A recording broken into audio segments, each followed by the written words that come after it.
Welcome to the Solo Mo Show, a weekly podcast hosted by Corey O'Brien, the social media strategist at Heat and author of thefutureofads.com. And I'm Adam Helway, CEO of digital marketing agency Secret Sushi Creative. Each episode, we discuss the intersection of social, local, and mobile. Our goal is to help you understand these topics so you can integrate them into your marketing and advertising. Today is February 7th, 2012, and this is episode number 5. How's it going, Adam? It is going well. How are you doing, Corey? I'm doing well today. So, did your team or the team you were rooting for win the Super Bowl? You know, my prediction was actually for the Patriots against the Giants, and the Giants came out on top. So it's good to know that the team that did beat the 49ers eventually went on to win it, because, you know, it's always nice to know that the team that you lost to was the best team of that year, but would have liked to have seen the Patriots win it, but that wasn't in the cards. So yeah, I was watching it with my dad, and I was telling him, I said, you know, this just doesn't feel as fun to watch as the Niner game a couple weeks ago. And he's like, yeah, well, that's because you don't care about either team. And I said, you know what, you're right.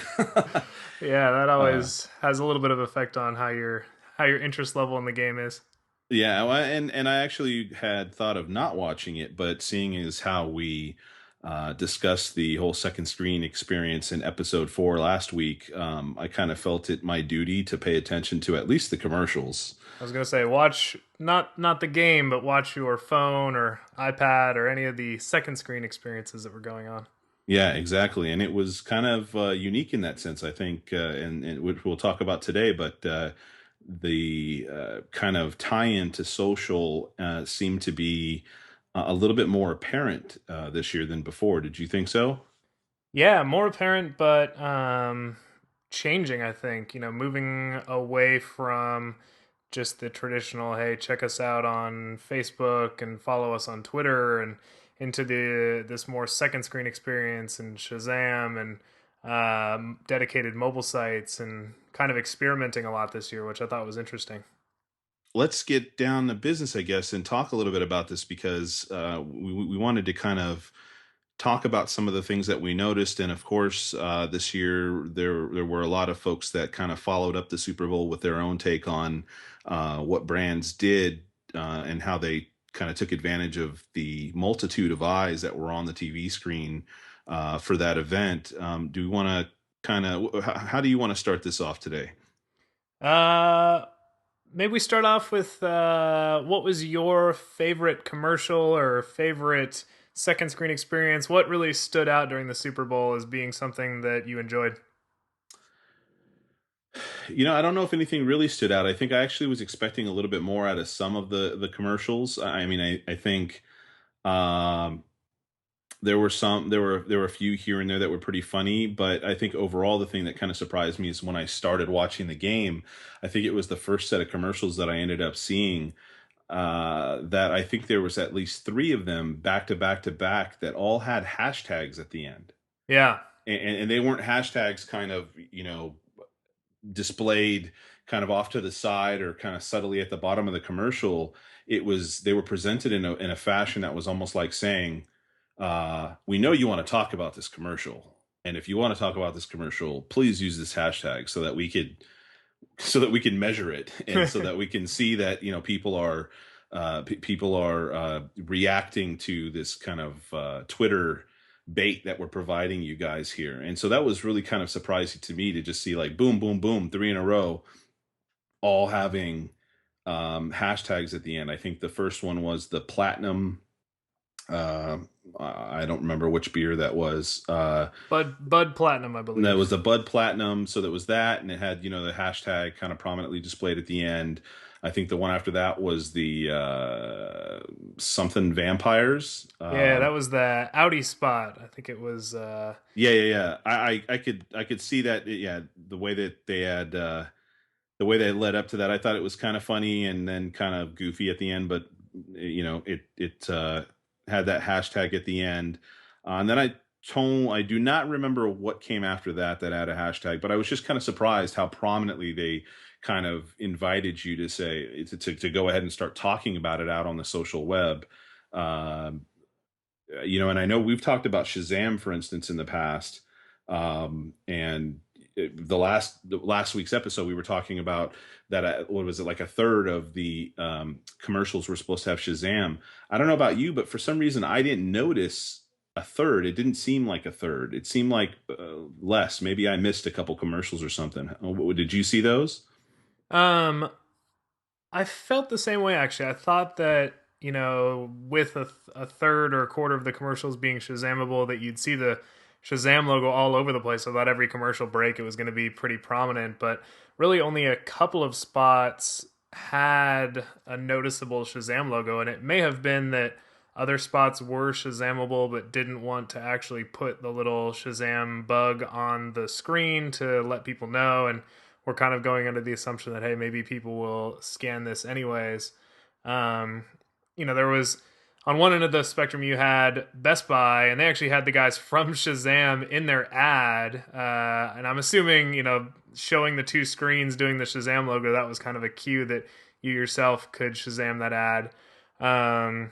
All the way to potentially ads that were Shazamable but didn't include the Shazam logo. I actually played around with the Shazam integration a little bit and was honestly a little underwhelmed. I was hoping for more out of it, and I think that part of that was a lot of the Shazam experiences were relying on sweepstakes or giveaways, and because of that, after you scanned the ad, it presented you with what was essentially, a form field to enter all your information. So they were asking for name and email address and all of these things that while I'm watching the Super Bowl, I don't want to spend the time to enter. And, sure, I'd love to win a Toyota, but I'm realistic about the fact that that's probably not going to happen. And so when I was presented with the opportunity of, hey, I might win a Toyota, but I've got to enter in 16 different form fields, I usually just close the browser because at that point I was no longer interested in being engaged by that brand and by that ad. So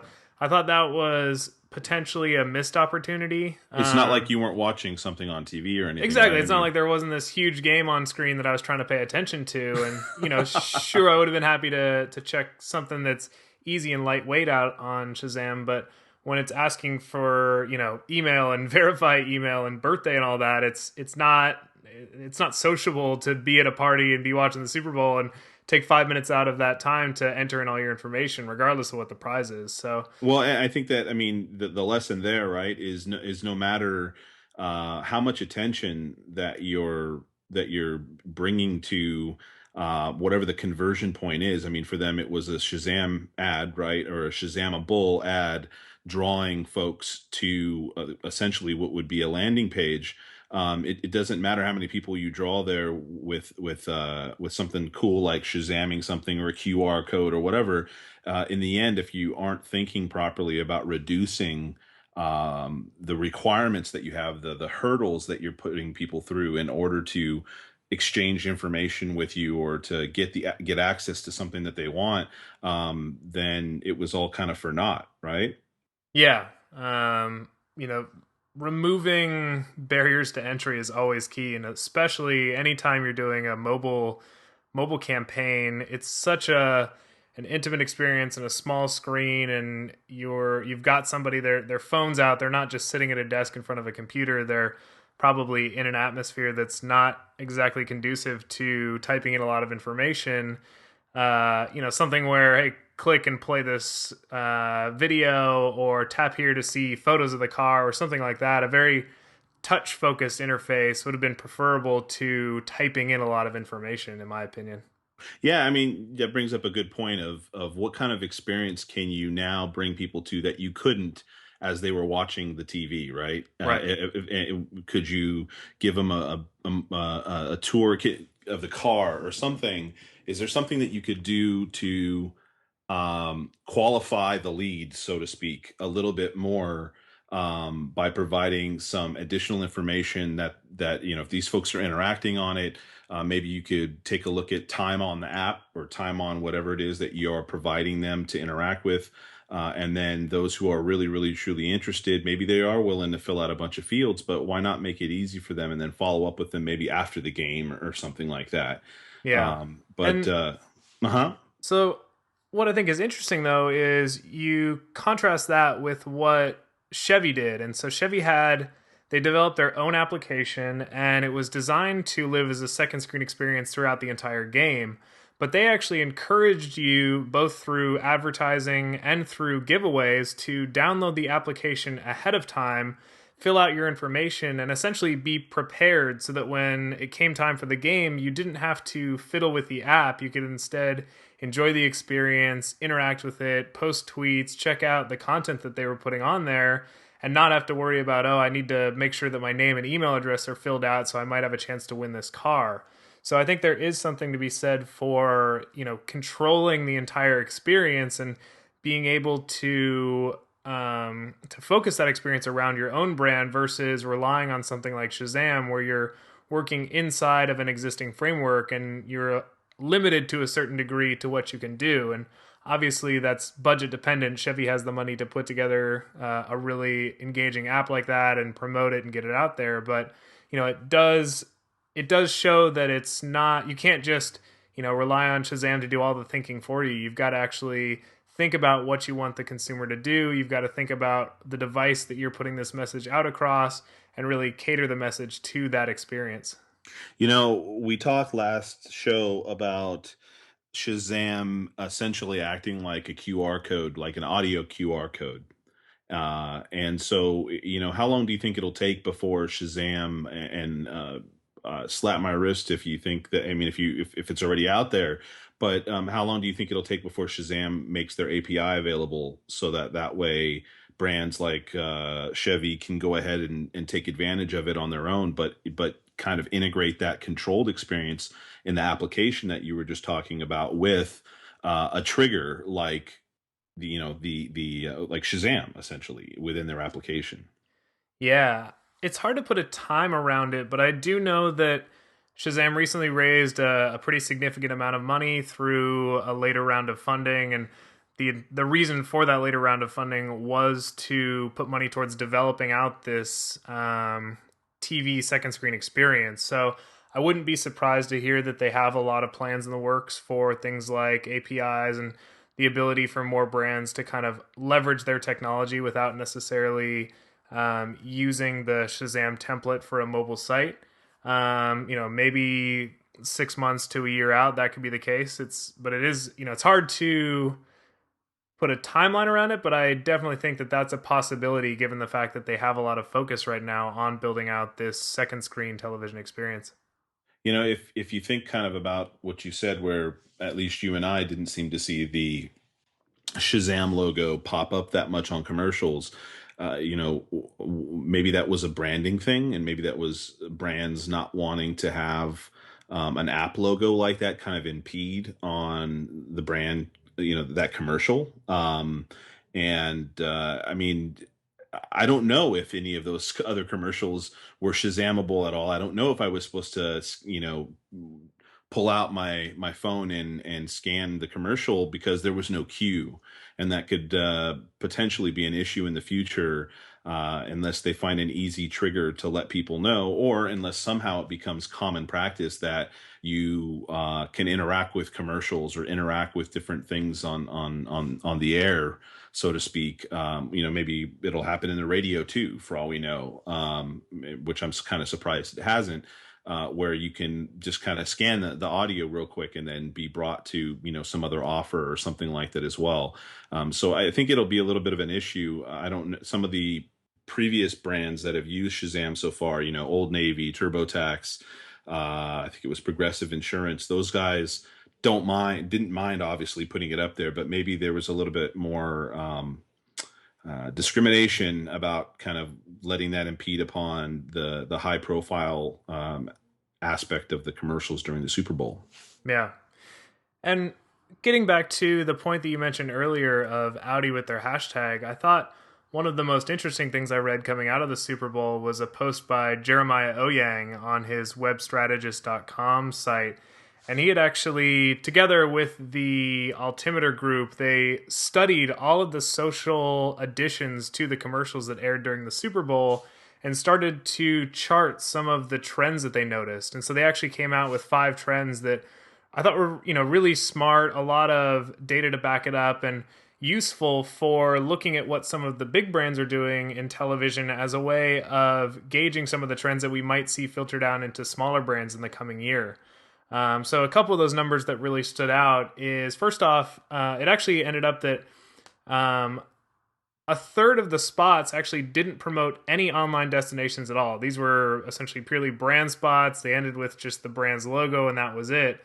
So that, is somewhat surprising that those companies, though I'm sure they did have a Facebook page or a Twitter page and all the traditional social media profiles, chose not to promote those specifically inside of their commercial. And that may have been because, hey, they assume we're big enough that people know where to find us, and if they go searching online, they're bound to stumble across something that we're able to communicate to them through, so we don't need to promote specific channels. um, and then some other data that came out. So of those that did link to some sort of social site, 49% linked to a corporate URL, which was far and away the leading social connection that brands had. And by corporate URL, that doesn't necessarily mean their homepage. It could have been a microsite, but some sort of website that the brand controlled. And then quickly running through some of the other data. So 11% linked to a Facebook page, 9% linked to a microsite, 7% used a hashtag, 6% had specific Shazam callouts within the spot itself, and then 3% to a mobile ad, 3% had a QR code, 3% had a text message, and 2% specifically promoted Twitter, the Twitter account, not a hashtag. So, like we said, Shazam, though they were on approximately 25% of the spots, they were only visible as a Shazam callout on 6%. So there were brands that were using Shazam and may have alerted their fans ahead of time, hey, when you see our commercial, make sure to Shazam it, but they weren't calling it out specifically inside of the commercial. Did any of those stats kind of surprise you, or did you did that seem to make sense when you were looking through that? I mean, I think it makes sense. I think the hashtags and such as you said was like 7%. And although I did see back to back hashtags, they were kind of sparse for the rest of the game. I think much of what a lot of these brands that had commercials were relying on was the conversational aspect. They were looking, rather than say looking for their commercials to drive traffic to a specific campaign that they had going on. I mean, they have their corporate URL, which is pretty, straightforward. It's nothing specific. It's just bringing somebody to either a landing page that they've specified. Like you said, it doesn't mean it's the home page, or it could have just simply been their homepage or whatever. But I think that a lot of these brands, they really design their commercials to be conversation pieces. I think they wanted to see um, what kind of buzz that their brand could get by creating very talked about commercials that might be shocking, commercials that were incredibly funny. I mean, that's partially why a lot of them, released their commercials ahead of time and made them available on Google. I mean, we talked about this a few weeks back when we talked about NBC. They were premiering that show Smash, and they had it on iTunes, and they have it on a number of other video online video sites for people to look at free and to look at weeks before the show even was premiered on TV. And so it seems like there's this kind of dipping the toe in the water to see if by releasing this content free to the online consumer, that it will kind of increase the velocity of its buzz somehow and keep the conversation going, and kind of there'd be this high pass on effect, whether it be pass on of the video, or maybe it's just people talking a lot on Twitter. I mean, I do know that when I looked at Twitter during the game, depending on what commercial had been aired over to the last 10 minutes or something like that, you would actually see those start to potentially, the ones that were more popular, trend on Twitter, Right. and not necessarily the hashtags. So for instance, we mentioned a few of the hashtags a little bit. I think there's the vampire one. It was what did they call it? It was It was hashtag so long vampires. That's what it is. So Long Vampires. That was the Audi one, and then there was the Game Day Polar Bears, and there was the Platinum one, and there was actually a one for GE as well on there. And I don't think that you really saw those hashtags trending, but you saw the conversational stuff where people, for instance, didn't follow. What do you want to say? They didn't follow the convention of, oh wait, there's a hashtag, I must use that hashtag to have the conversation. Right. They had the conversation about whatever they felt that they wanted to have the conversation about, and if it ended up trending, then it did so kind of organically. um was there anything that stood out to you as kind of the most surprising? Well, I want to go back to what Jeremiah shared. Can we maybe go through just kind of the high level of what the top five trends were that they mentioned? Sure. And real quick, just to finish off on the thought you brought up of hashtags, um, Audi, I think, last year was one of, if not the only brand to end their spot just with a hashtag. And so the fact that they came back this year and again just ended their spot with a hashtag shows that, at least for them, they felt that it was something that did work. It did drive conversation, and overall mentions might have just included Audi and people talking about the spot, but I think that they're seeing enough traffic around these hashtags and enough usage of the hashtags to continue using it. So I think that's a good data point to keep in mind, is that, anytime a company tries something one year and brings it back a second year, it's likely because they saw success with it and were happy with the results. Yeah, yeah, definitely. Just a quick rundown of Jeremiah's five trends then. So, trend one is brands heavily invested in promoting traditional websites. Trend two was surprisingly, many did not promote a call to action. Trend three was only a sixth of ads explicitly promoted social media. Trend four was hashtag marketing emerged to stimulate continual engagement. And trend five was cutting edge marketers teased with new marketing tactics, including Shazam. And many of those we've touched on in various ways, especially experimenting with new tactics, including Shazam. I think we've talked a lot about that, and We kind of said that was we expected that. Actually, we talked about it last week, that we felt a lot of this was really kind of, again, experimenting, right?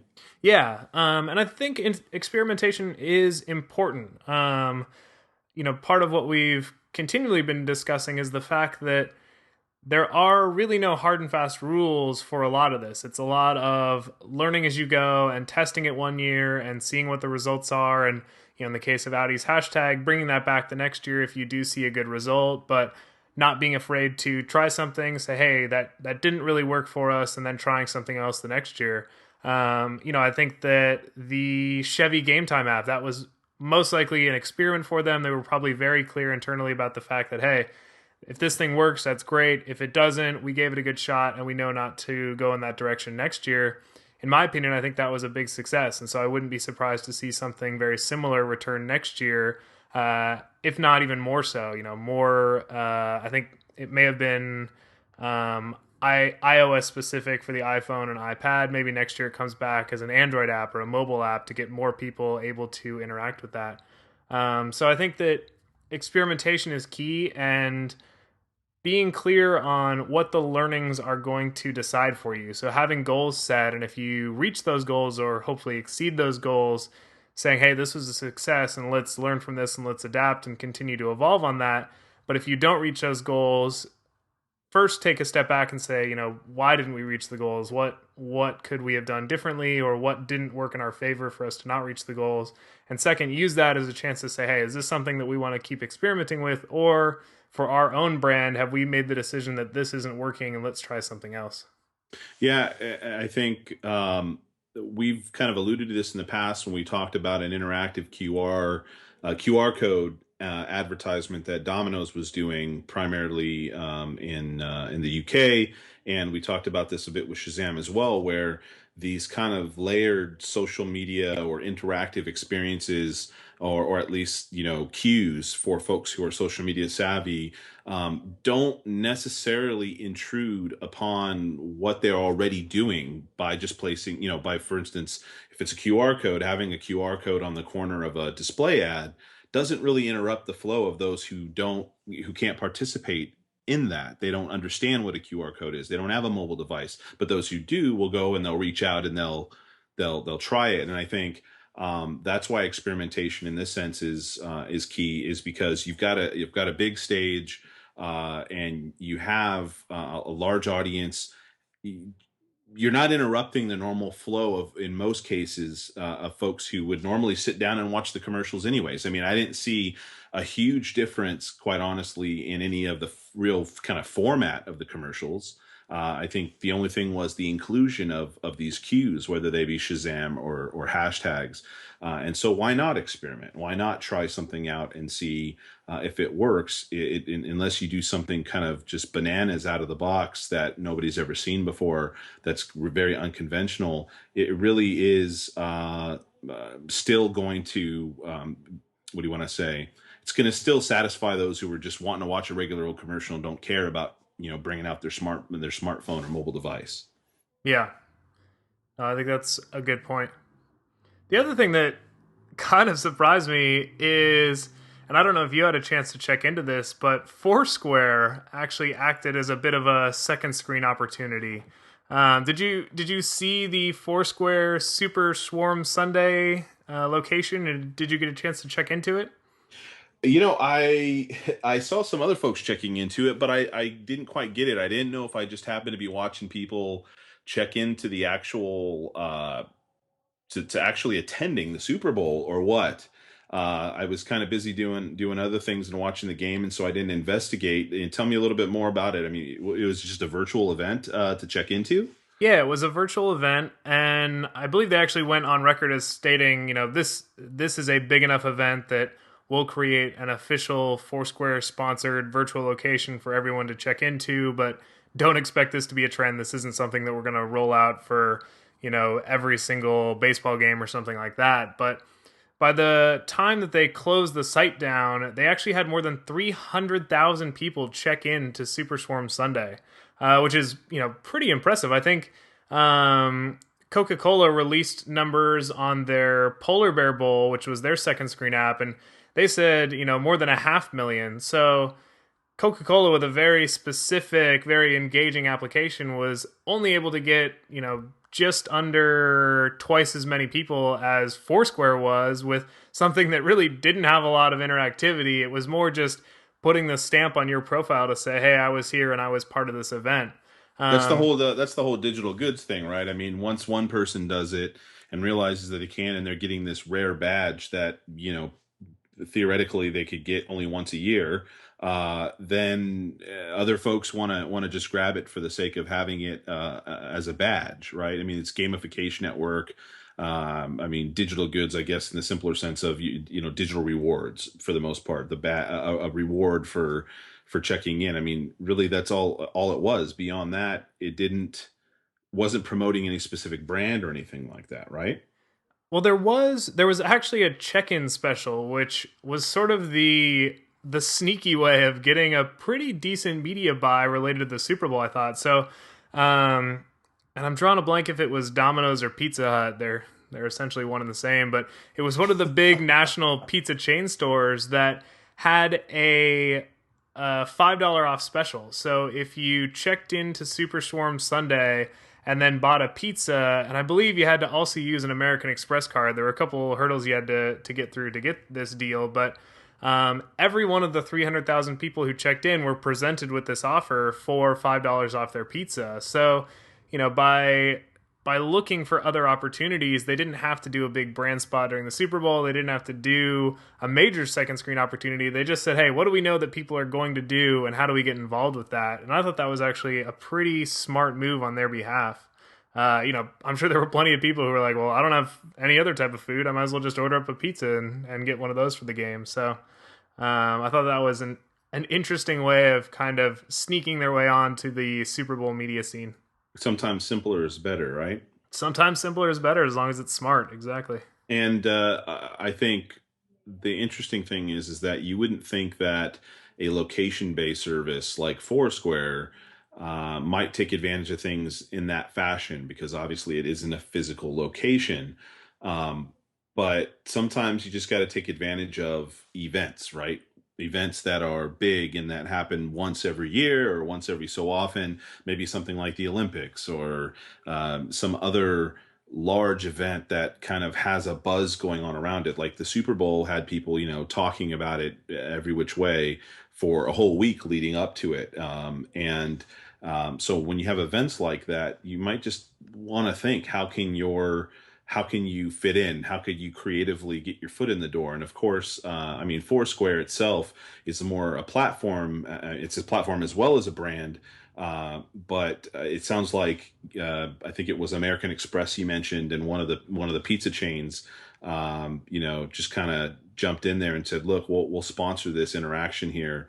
Let's do this." And it wouldn't have been something that I would have naturally thought would have happened the way it did, but it sounds like it paid off when you said over 300,000 people checked in.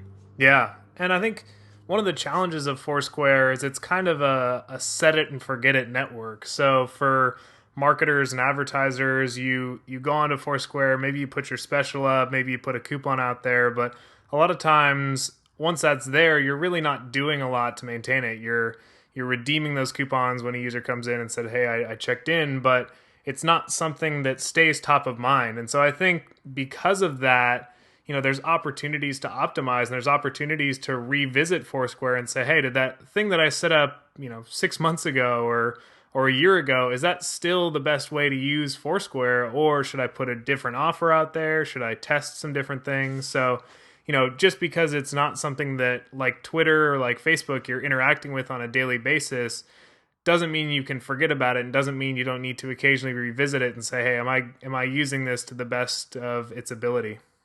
And I wanted to real quick kind of double back on, since we're talking about all the second screen stuff here. One of the things that really stood out the most to me, that really surprised me as I was watching the game, is I think we talked about it last week, where I actually use Into Now and I use Get Glue and some of these other applications that allow you to check in. For instance, when you're watching a movie or a TV show or something like that. And I talked about a new one that came out called Viggle, and I decided to check in. I was going to check in with a number of the apps that I had, just to kind of take advantage of that. Hey, this only happens once a year type of thing. Let's see if there's any sort of badges or anything that come with it. And as I pulled up Viggle actually cued me to participate in this trivia thing that they had going on. And the thing that kind of surprised me is how kind of hooked it got me. And I'm really interested to hear what kind of return that they had on this and what kind of response that they had. But if I can explain real quick the experience, I mean, essentially after checking in, about every 3 or 4 minutes, it would rotate some sort of interactive trivia question or something. And so that trivia question might have been something completely, related to the game. So I'm kind of looking real quick at some of the images that I had saved from the experience. So there was one, for instance, which was a poll that said, "Was the call on the field correct?" And it popped up shortly after there was a flag on the play, and you can actually see it's just a yes or no question, and it allows you to vote. But you can actually see, like, as other people start to vote, you can see the bar kind of move back and forth, and even if you don't end up voting, you can see that other people are interacting with it a bit, and you can vote. And so that one right there was really just kind of asking your opinion. But there were others like, what's the record of for the fewest first downs by a team in the Super Bowl? And then it gives you a bunch of multiple choice questions and allows you to choose whichever one. And at the end of a couple minutes, if you're right, then they award you some points. And basically, how Viggle works is when you check in, depending on what shows you check into and how, I think it's like at the beginning of the show or the middle of the show or whatever, how long you're watching the show, they give you points, and those points can be redeemed for actual merchandise. So they've got a little reward store on the app that allows you to get everything from an Amazon Kindle to, a couple bucks off a pizza or something like that. And so knowing that and kind of watching this, and it makes you kind of want to interact with it, because you're going, oh great, this is an opportunity to get X amount of additional points that you wouldn't normally be able to do. And all of the questions were related to either the commercials. So again, I'm looking at one right now that says rate the commercials, and it just simply says, the Galaxy Note was one of the commercials, and rate whether you liked it from 1 to 5 stars. The Voice had a commercial, and so 1 to 5 stars. And so you just basically vote, and then at the end of a few minutes, it shows you what your vote was, what your rating was, and in comparison to the majority of everybody else, or the average. But it kept me engaged. I kind of just sat there and I was like interested to see it ask me questions based on things that were actually happening on screen. And then I also knew that I was getting kind of these points that I could redeem after the fact, and ended up using it up until the end of the game. I think it was primarily the fourth quarter that I did it. And so I think it's really interesting how they took advantage of that. Now, of course, that's Viggle doing it, an application, a platform, so to speak. But there weren't any brands that I remember being injected into this experience. There could have been some sort of maybe commercials, or there could have been some sponsorships or something interjected into it. But I felt it was very engaging. I mean, there obviously had to have been somebody behind the scenes managing this in order to pull out things that were happening during the game, and try to quickly make something of it with these trivia questions and so on, that made it kind of feel much more like you were participating in this big game while watching this big game, so to speak. Does that make sense? Yeah.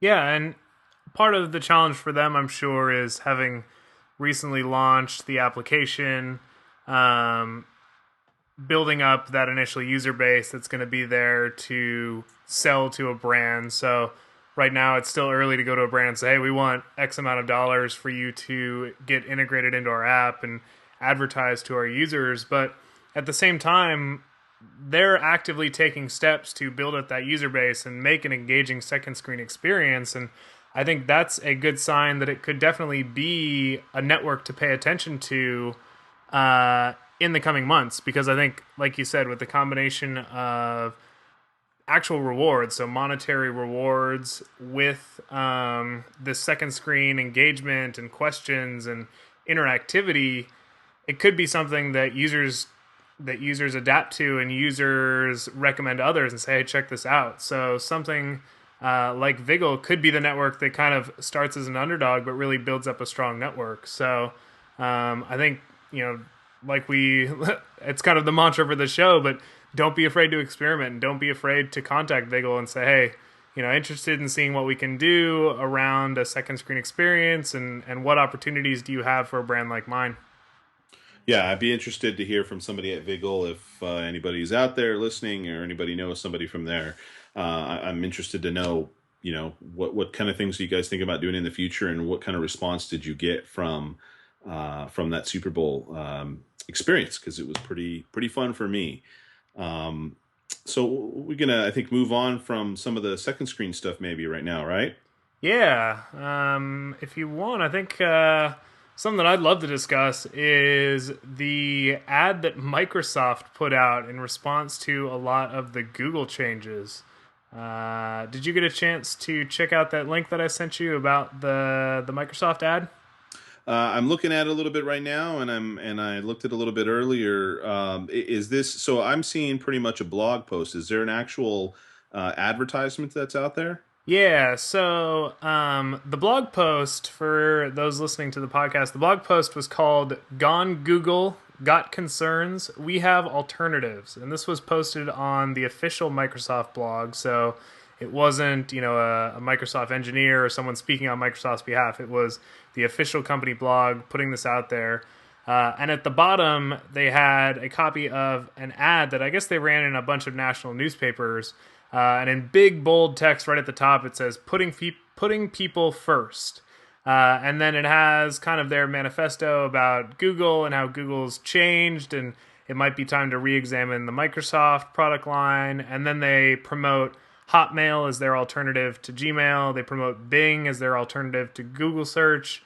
And then they've got Office 365 and Internet Explorer as alternatives to Google Docs and to Chrome. And really what they're positioning themselves as is they're taking the underdog position in this fight. So they're saying, hey, Google for a long time has been the media darling and couldn't do no wrong, but lately they've made a lot of missteps. And if you're the type of user that's looking at these missteps and saying, well, what are my alternatives? Don't forget that Microsoft has been here and has these platforms and these products that do provide an alternative to the Google family of products. I thought this was a really interesting move. It's always interesting to see companies the size of Microsoft and the size of Google putting on the boxing gloves and having a good old fashioned knockout, drag out fight.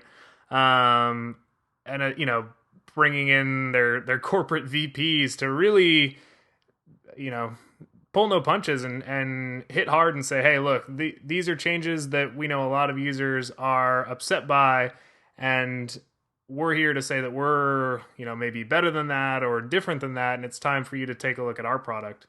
I think it's and the ad is here at the bottom of the blog post, which we'll share in the show notes as well. But um, I think it is. I think it's probably one of the smartest advertising moves that Microsoft has done in a long time. Yeah. I think they're obviously taking advantage of the press that Google has had. I mean, Google has had their own issues in dealing with people talking about privacy issues in the past, based on the launches with. Gosh, I can't even remember what the previous platform was again before they ended up killing it. But what Wave. they not even before Wave, uh something that obviously didn't matter too much, but they people talked about that, the one that was directly in your Gmail account, so therefore it was like exposing all the people that you normally talk to, and kind of, and of course exposing some privacy issues that Google just didn't think about when they designed the product. And now, of course, with the Google plus your world search engine changes that have happened recently, that we've talked about a couple shows back, they're really taking advantage of this opportunity. I mean, of course, we're looking at a well. I mean, they've got in the middle of their ad here. It says every data point Google collects and connects to you increases how valuable you are to an advertiser. Well, you know, how does Bing make money, or how does Hotmail make money? I mean, I don't know. I don't know how heavily. I mean, they're obviously not as heavy into the advertising as Google is on those types of products. But still, I mean, and then some of the other products, like for instance, Office 365 competes directly with Google Docs and such, and but it's a paid product. Right. And so, at any rate, I think it's a good, like you said, it's a kind of a good blow, a kind of a right hook at an opportune time. They don't make it too kind of fancy. They just are pretty straightforward about it. And I wonder what kind of return that they'll get on it. I think there's a lot of folks who have stuck with Google for quite some time, and maybe it's one of their first products that they've used when it comes to email and such, whereas probably 10, 15 years ago or more, most people were using Hotmail, or they were using trying to think of some of the other ones. I mean, Hotmail's been around for a long, long time. But at any rate, I think it's one of the smartest things that they've done for in advertising for quite some time, and I think that they'll probably get a good response from it. What do you think? Yeah, I would agree with that. And it's interesting because we've talked about Google Plus a number of times, and we've talked about the implications of Google Plus for the Google search plus your world, and how essentially being active on Google Plus as a brand has large and very positive benefits for you in terms of search engine results and search engine optimization. So the takeaway from this isn't necessarily, hey, listen to what Microsoft says and it's time to abandon ship and shut down your Google Plus page and ignore it and pretend it never happened. But I think the takeaway for this should be to remind yourself not to put all your eggs in one basket. So if you saw Google Plus and said, "Hey, this is the future. This is where I'm putting all of my marketing efforts. I'm going to build out the best Google Plus page the world has ever seen." And suddenly the tide turns and people start seeing ads like this from Microsoft and start reading some of these blog posts that are criticizing Google.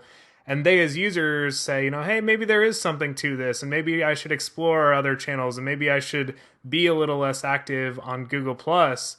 That can change the effectiveness of Google Plus as a marketing network, not overnight, but certainly in a very rapid time frame. So it's important to spread yourself out a little bit and have backups and, say to yourself, hey, if Google Plus went away tomorrow, would my entire marketing strategy go away? Or would I just need to refocus that 25% that I spend in Google Plus on something else? Or, maybe experiment with something like Pinterest now instead of Google Plus. So I think it does show that no company is perfect, and no company is always going to be the media darling. And so it's important to spread yourself out and make sure that that's not what you've based your entire marketing effort on.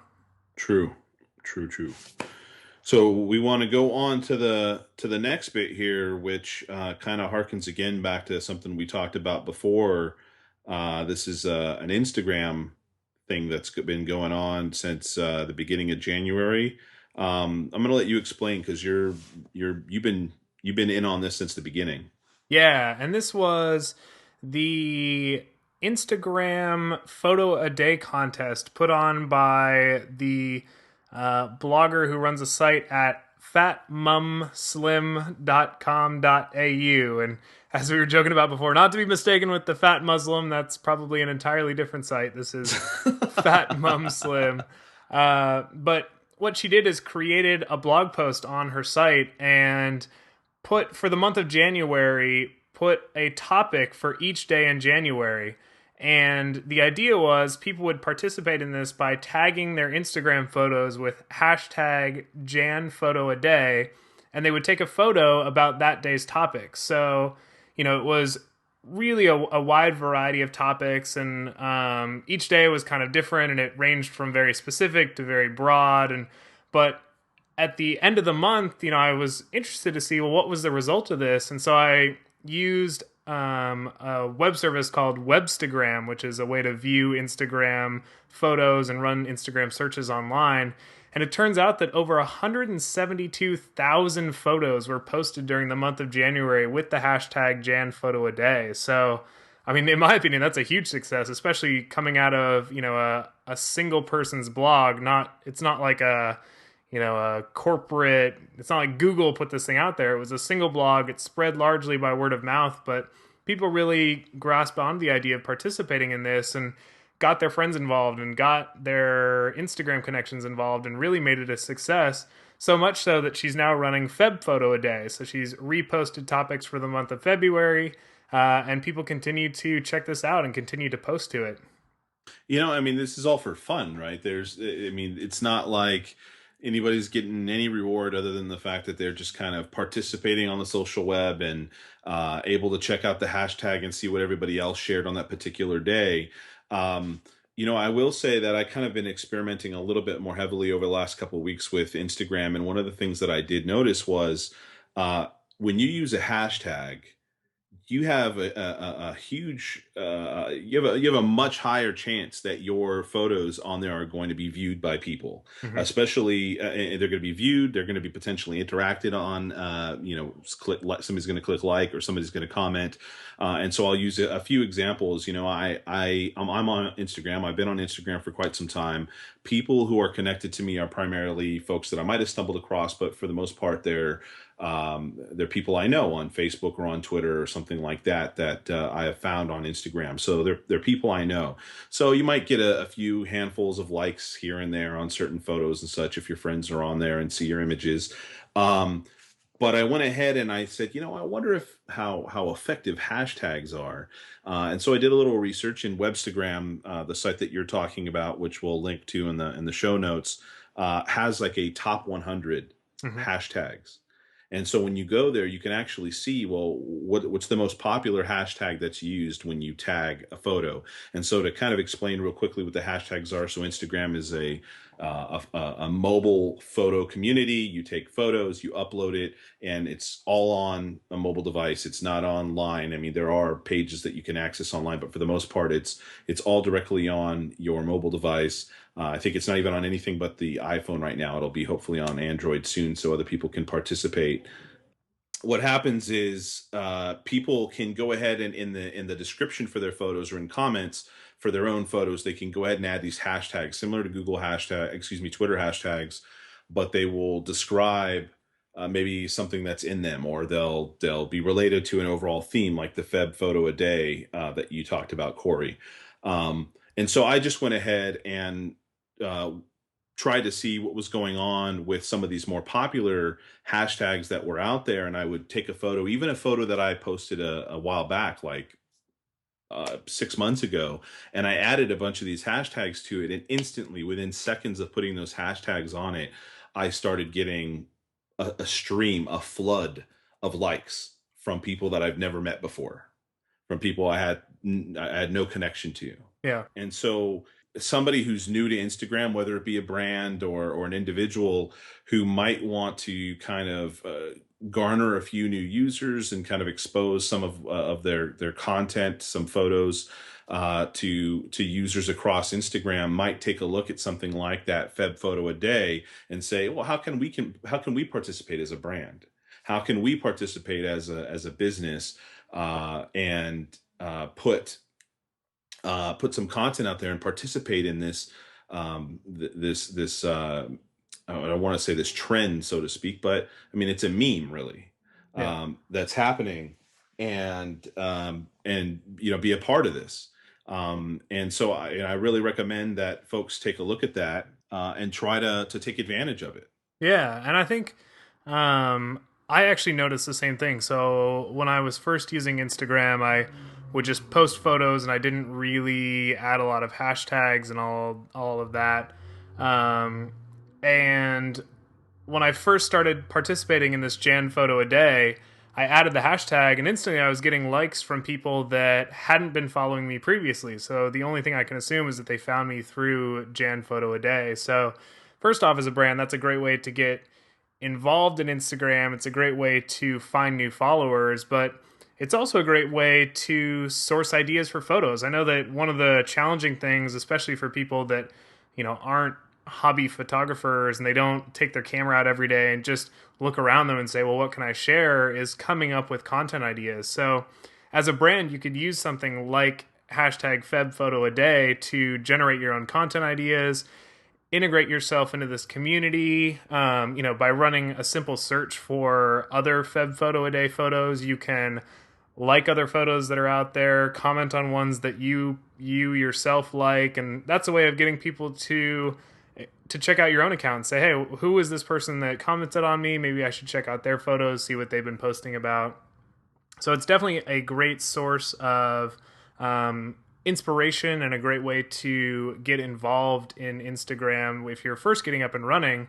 And for somebody that's a little more advanced, I think this serves as a great example of a way to take your Instagram participation to the next level. So if you're a brand that's on there and been posting photos and has a community built up already, maybe give this a shot and maybe try to come up with topics that could inspire your followers to post photos. And you don't have to jump out of the gate and say, all right, well, I'm going to create a month's worth of content and try to run a contest like this. Maybe you just come up with a topic for the week and say, hey, this week I want everybody to go out and share your best photo of, if you're let's say you're a t-shirt company, put on one of the t-shirts from my brand and go out there and take a photo in your favorite location and hashtag it with live t-shirt or something like that.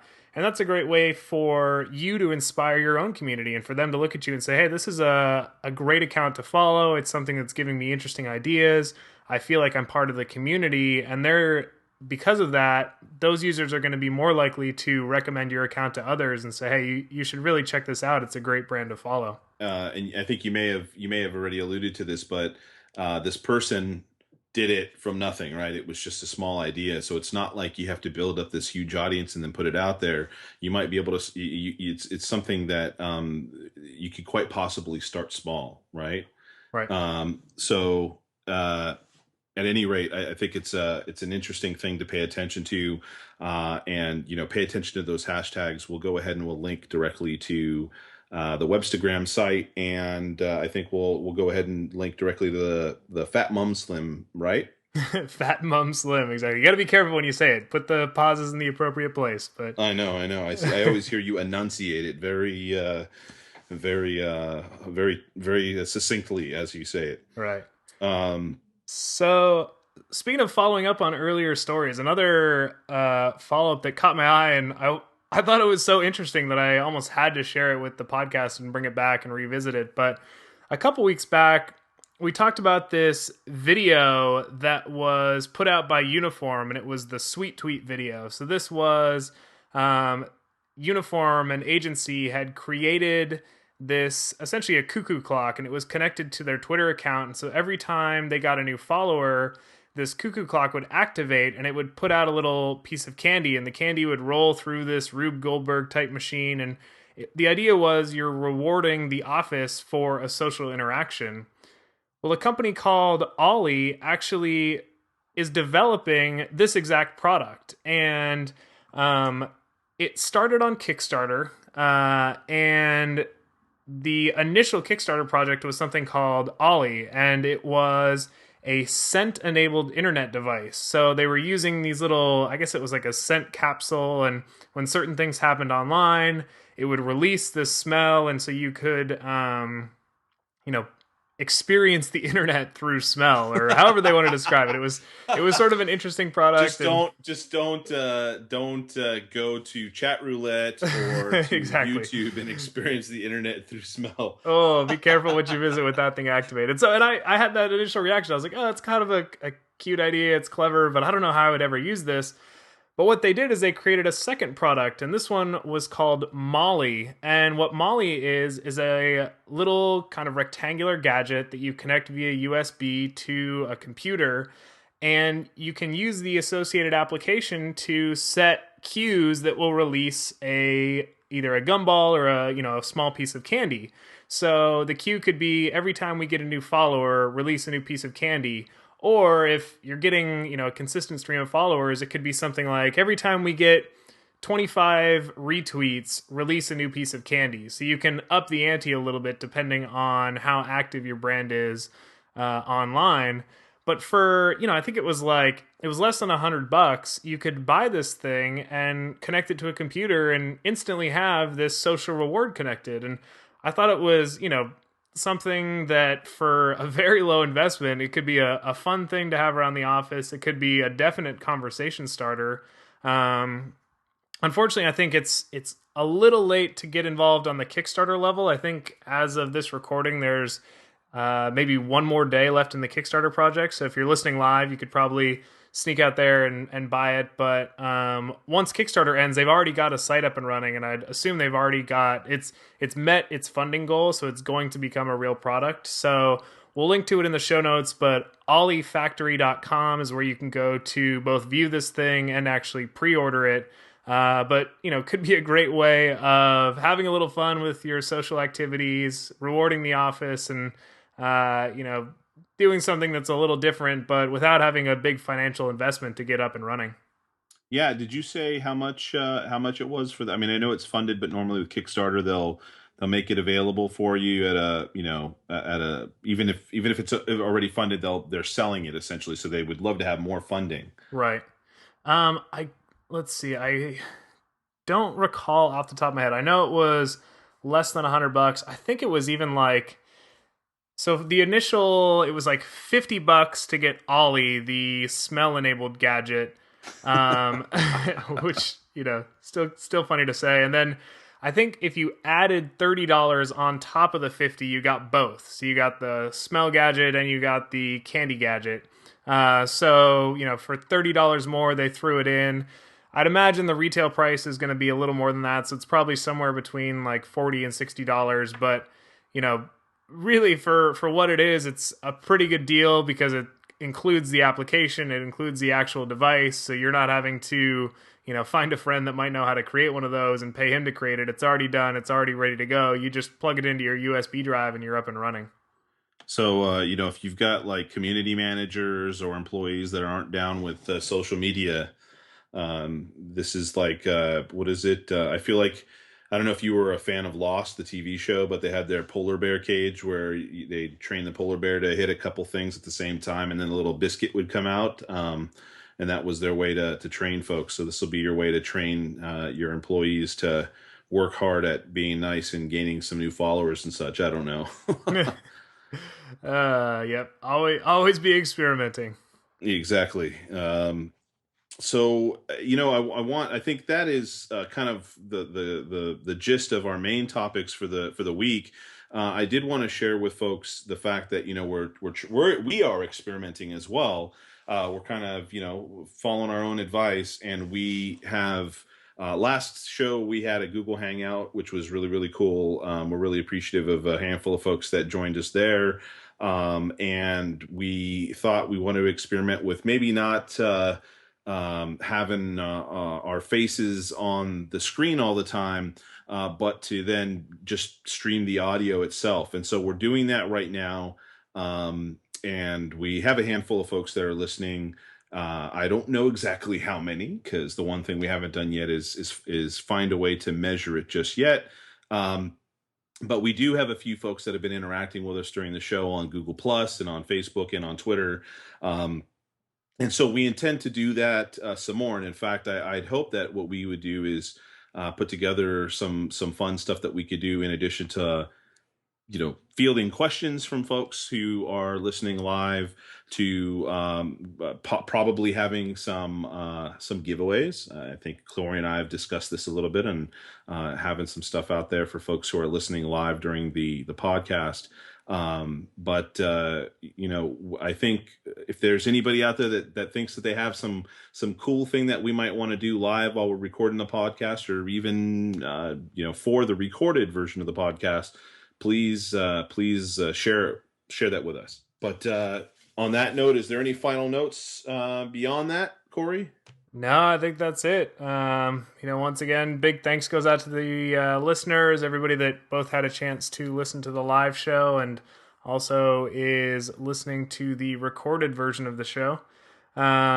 If you want to connect with Adam and I, we're available at a variety of places. You can reach us via Twitter. It's at SoloMo Show, or reach us directly. I'm at Corey O'Brien, and Adam can be reached at Secret Sushi.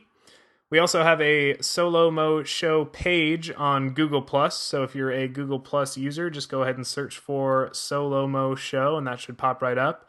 And if you would like to reach us via email, it's solomoshow@gmail.com. Again, solomoshow@gmail.com. So hopefully that's a wide enough spectrum of ways to get in touch with us that one of those works for you. But we'd love to hear questions from you, suggested topics, any feedback that you might have, or even if you just want to say hi, feel free to reach out and let us know that you're out there and let us know what you think of the show. We'd really appreciate it. Yeah, and I think this time we planned ahead a little bit. We actually have an idea of what next week's show is going to be. Should we share that with them? Because I actually think that a lot of people will be quite interested. Yeah, let's go ahead and share it. Well, we will be talking about Pinterest.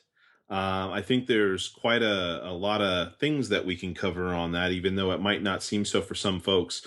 And for those of you that don't know much about Pinterest, the short and skinny of it is it's a very popular site that is starting to drive a lot of traffic, almost more than many of the other major mainstream social networks that are out there to websites and subsequently potentially driving dollars, right, through sales, driving traffic to your site. Users are discovering some really cool stuff on those sites and spending money and such. And so we want to cover about the facts related to that, maybe some tips and techniques, and why it might be something to look out for over the next year here. Yeah, there you go. So if anybody has a Pinterest story or a case study that you want us to look at, feel free to send it our way. We'd love to discuss that on next week's show. And I think we could also probably include a couple links to our own Pinterest profiles in this show's show notes for people to check out. So, Sounds good. yeah. All right. As always, we would love any rating that you can give us on iTunes. Hopefully it's positive. Positive is always better than negative, but rating the show on iTunes helps us to get the word out there and helps new people to discover the show. So if you like what we're doing here and want us to, or want it to be a little easier for us to keep doing it, we would appreciate any positive review of the show on iTunes.